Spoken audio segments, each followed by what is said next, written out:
Welcome to the cooking portion, again in my kitchen for Health, Wellness, Lifestyle TV. We are focusing on dessert and plant-based proteins for this episode.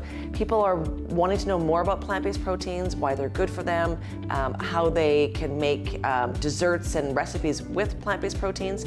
And if you're a vegan, you're living this lifestyle already, but it's floating towards mainstream for us non-vegan and non-vegetarians to want to consume plant-based proteins. If you choose one day a week to eat something that is plant-based instead of meat or poultry-based, you're doing your body some good. So in this recipe, for this hack, we are making a cheesecake, and I promise you, by the end of it, when you serve it to your guests and your family, they will not know that you have used no dairy. And in place of dairy, we're using coconut oil, coconut cream, and nuts. We're gonna be doing the crust, which is made out of walnuts. We use walnuts from a farmer out of Ontario. She has been a big part of our show in her life.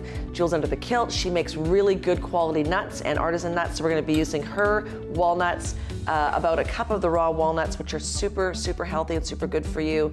And we're using dates. That will give us the stickiness in the crust to bind it all together. In place of using sugar, this will be your sweetener. In place of using the stickiness of sugar, the dates will do the trick. We're gonna add a splash of flax, which is great for your omegas, and coconut as well, which I had said coconut's just super good for you. So we're gonna start by grinding up the nuts and getting them chopped up.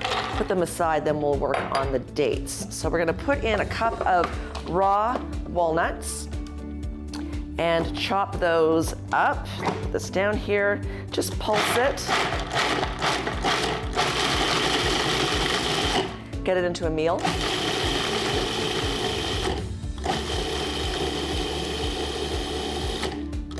By getting into a meal as well, you're also releasing some of the oils from the walnut. So don't go too far because you'll get an oily based walnut as well. So we're gonna take those, put them aside, and then work on our dates.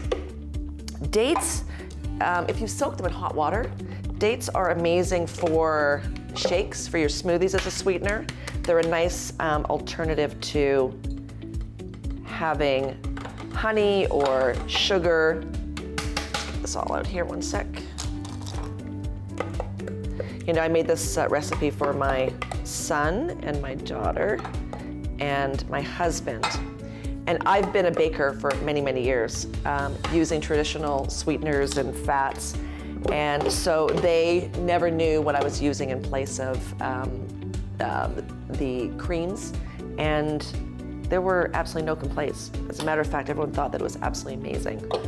So in go the nuts, or in go the dates. We're gonna take 1 cup of pressed in solid cup of dates. You may have to add more if you don't have the right stickiness. So we'll pull all those out, make sure they're pitted as well. And the lid, we'll grind these up. So far, so good. They have all these handy safety features on these units for people like me, trust me. So we're gonna pulse those.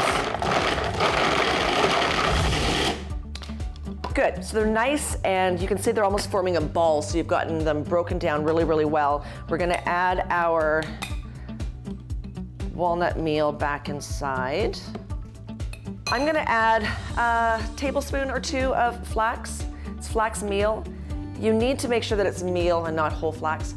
People think that by just eating flax, it's great and good for them, but unless you've broken them down, you're not gonna be able to get the omegas and oils released. They will go in your mouth and out the other side, and they'll do you absolutely no good. So make sure that it's meal for that. We're gonna add a couple tablespoons of coconut, shredded coconut, and we'll blend it up one more time.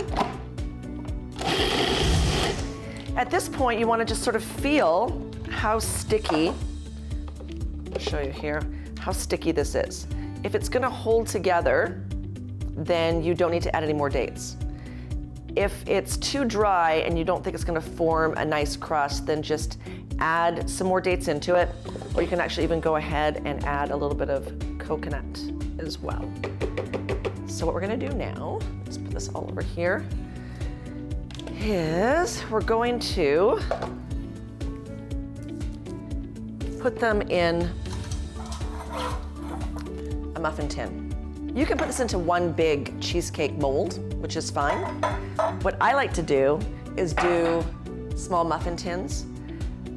If there's 3 or 4 people in your family or it's just you, the last thing you want is one big giant cheesecake sitting in front of you. You'll feel obligated, obviously, to eat it. The nuts are expensive. You don't want it to go to waste.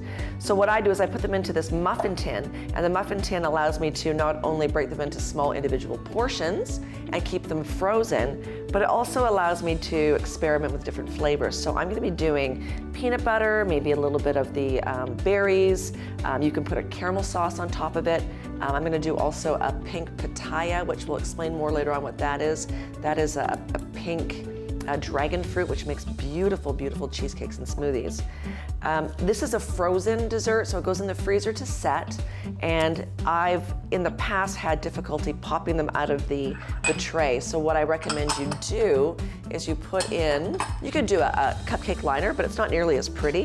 What I like to do is just put these in place and form my crust around it, and that allows me later on to just be able to pop them straight out. So you put in 1 tablespoon or so into this, into place. We'll do all 12. When we come back from our commercial, I'll show you how to make the delicious filling.